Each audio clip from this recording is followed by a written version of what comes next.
जिस कहानी को मैं सुनाने जा रही हूं उसकी कोई तस्वीर नहीं, न कोई बयान, बीच की बातें, बस वह एक अनकहा सा डर जो मेरी रूह में जिंदा है।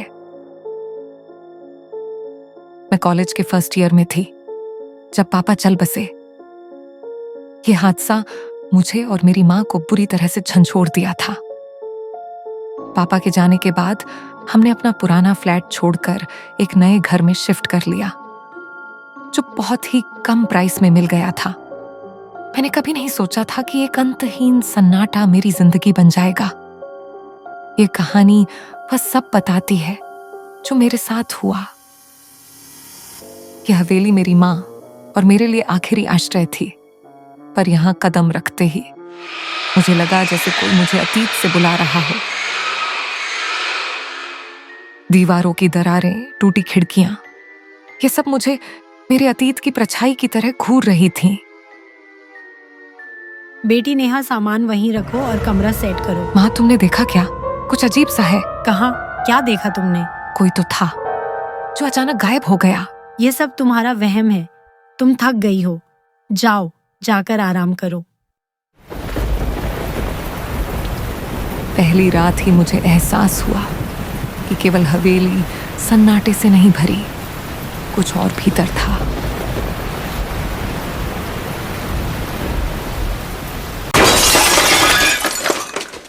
कौन है वहां?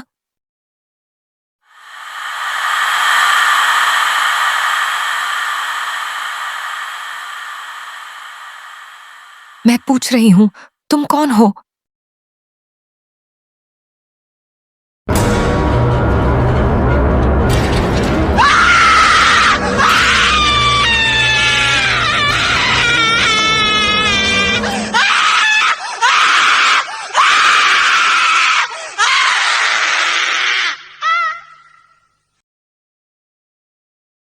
बेटा, तुम डर रही हो, ये सब तेरी कल्पना है। सो जाओ।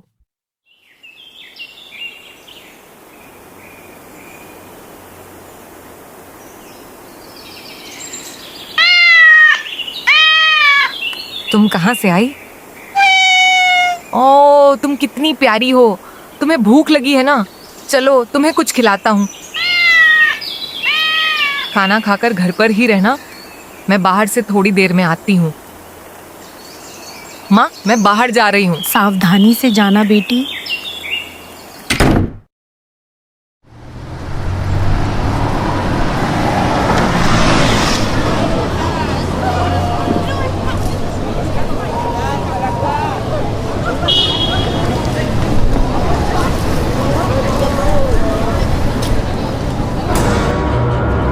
फिर से वो काली साया? नहीं, ये मेरी बहम है।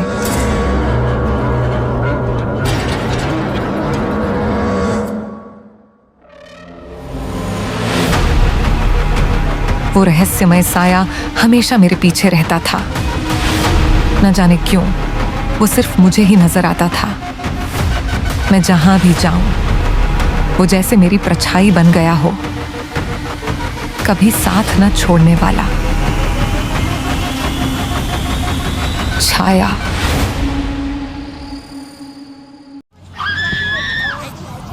ये कौन है? क्या हुआ इस चिल्ला क्यों बच्ची रही को? है? कोई इसे समझाओ, ये ठीक नहीं क्या लगेगा। हुआ कहीं इस से बच्ची चोट को? तो नहीं लगी?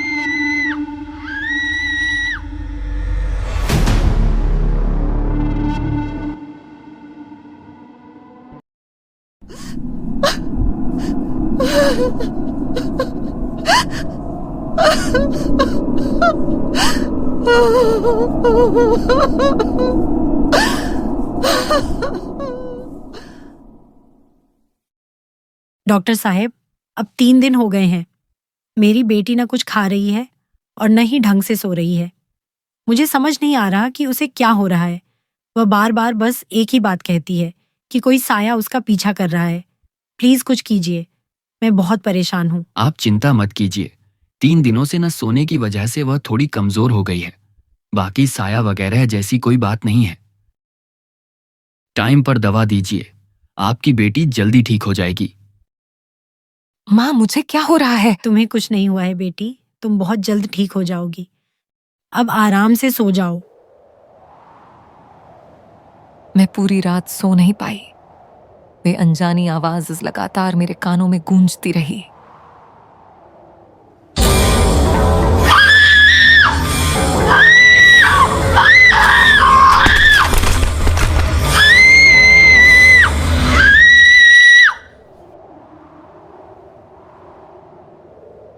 माँ, कोई है यहाँ?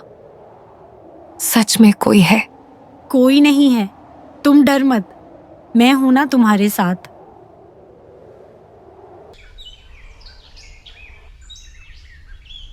बेटी, ब्रश करके आओ, खाना तैयार है।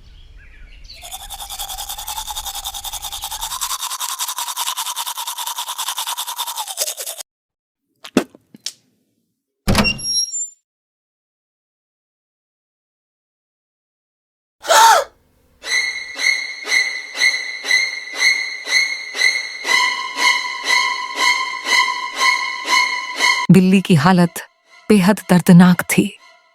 उसका शरीर निर्जीव पड़ा था और पेट का हिस्सा पूरी तरह फटा हुआ था, जैसे किसी ने उसे अंदर से नोच डाला हो। आंतें बाहर निकली हुई थीं और चारों ओर खून फैला हुआ था। उसकी एक आंख गायब थी, जिससे चेहरा और भी डरावना लग रहा था।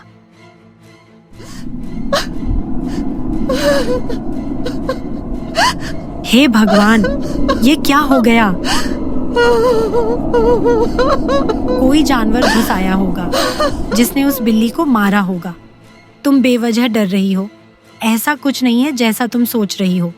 मैं किसी को बुलाती हूँ, वह आकर बिल्ली की बॉडी को ले जाएगा। तुम जाकर अपना मुंह धो लो।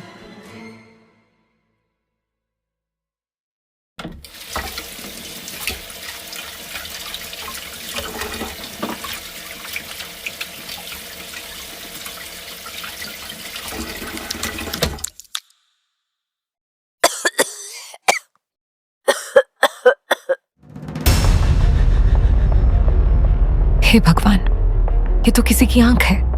ये मेरे मुंह में कैसे आ गई?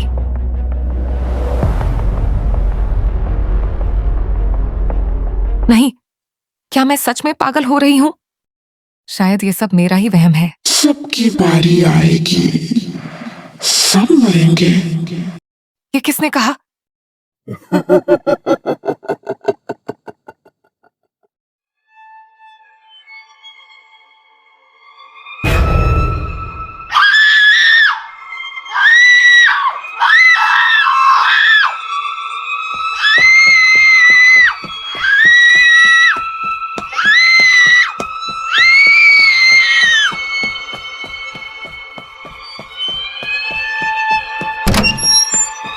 माँ, प्लीज मेरी बातों पर यकीन करो। मैं झूठ नहीं बोल रही। इस घर में सच में कुछ है। मैंने खुद अपनी आंखों से देखा है। माँ, तुम कुछ बोलती क्यों नहीं?